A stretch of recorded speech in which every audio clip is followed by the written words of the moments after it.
തിരുനാവായിൽ നടക്കുന്ന കേരളത്തിലെ കുംഭമേളയിൽ വൻ ഭക്തജനത്തിരക്ക്. തൈപ്പൂയ ദിനമായതിനാൽ മുരുക പൂജ, കാവടിയാട്ടം, ആണ്ടിയൂട്ട് ഉൾപ്പെടെ വിവിധ ചടങ്ങുകൾ നടന്നു. വൈകിട്ട് നിള ആരതിക്കും ലക്ഷക്കണക്കിന് ഭക്തരാണ് എത്തിയത്.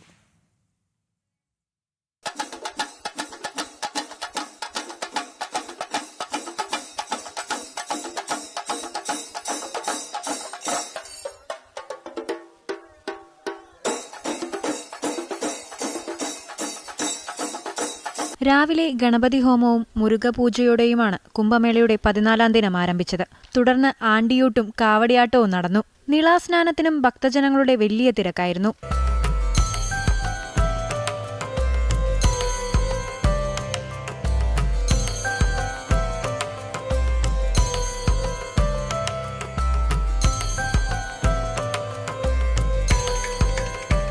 വൈകിട്ടോടെ തിരക്ക് അതിന്റെ പാരമ്യത്തിലെത്തി. നീള ആരതി കാണാൻ അരയ്ക്കൊപ്പം വെള്ളത്തിൽ വരെയാണ് ഭക്തർ നിലയുറപ്പിച്ചിരുന്നത്. ഒരു വെയിലും പ്രശ്നമില്ല, ഞങ്ങൾ ഈ വെയിലത്ത് തന്നെ ഇരിക്കുമായിരുന്നു. അത്ഭുതകരമായ അന്തരീക്ഷമാണ് ഇവിടെ കാണുന്നത്.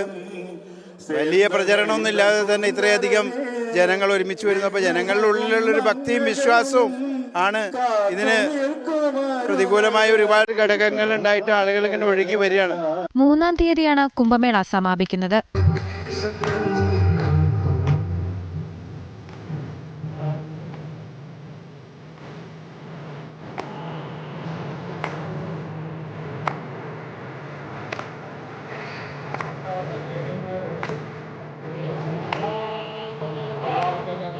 ജനം, തിരുനാവായ.